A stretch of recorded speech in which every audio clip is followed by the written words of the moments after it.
Welcome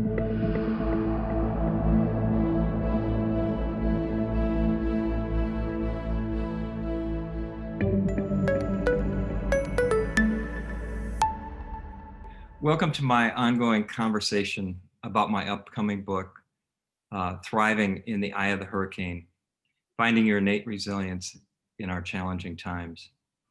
I've really been having a lot of interesting conversations, speaking of conversations, with people who I'm interviewing to be part of part 4 of my book, which is Echoes of Mind, Resilience in Action. And in these chapters that will follow in part 4 of the book, it'll be how our understanding of mind, how understanding mind as the source of our resilience, the source of our innate mental health, the source of our wisdom, the source of our ability to rebound from adversity, to deal with the whirlwind, the hurricane of our lives, is the key to bringing change into the world, into education, into businesses, into inner cities, into the whole conversation around race and how race relations can improve, relationships between police. I'm interviewing police and people in the inner city community. So all of these interviews have just been extraordinary and very inspiring to me to just to listen to the power of this understanding that this book is about has been rippling out into the world for many decades now. But before I do that, I want to talk a little about what does echoes of the mind mean? It sounds like kind of an obscure thing, but the echo is the result of when we touch mind, when we touch that essence of who we are. And we've been doing it all of our lives, by the way. It's not just from reading my book. All of our lives, we've had a little tap on the shoulder from time to time. Call this person. And it's just the right time that you made that call. That you could call it intuition, you could call it luck, whatever you call it.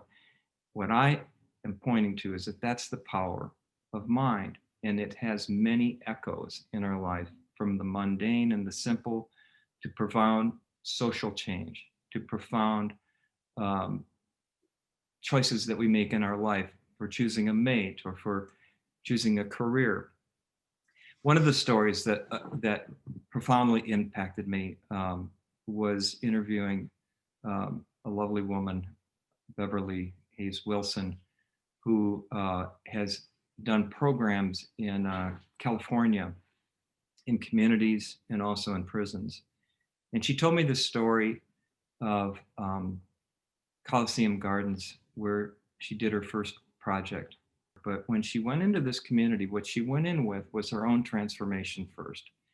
She knew that even though this was a blighted community, the police wouldn't even go into it. It was so dangerous, the police would not go into this community.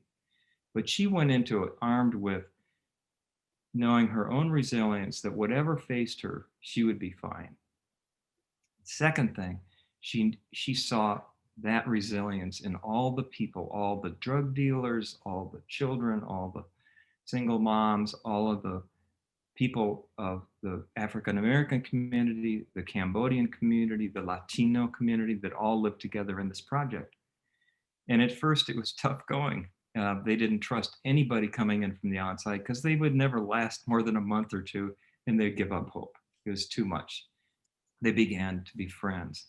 They began to change their entire community. And pretty soon a community police officer, was assigned to this. And he could see the difference in the people.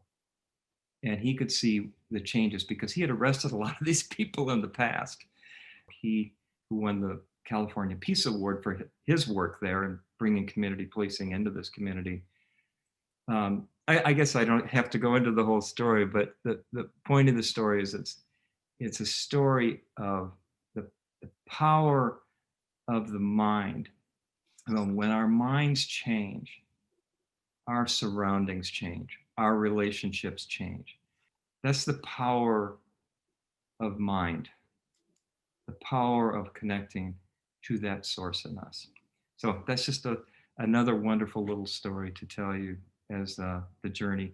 And I look forward to our ongoing conversation with you and I. Please feel free to text me or respond on Facebook if you have a story to tell, a challenge in your life, because I want to make this book relevant to you. I want your help writing this book. So thank you very much. And have a very peaceful and wonderful holiday season.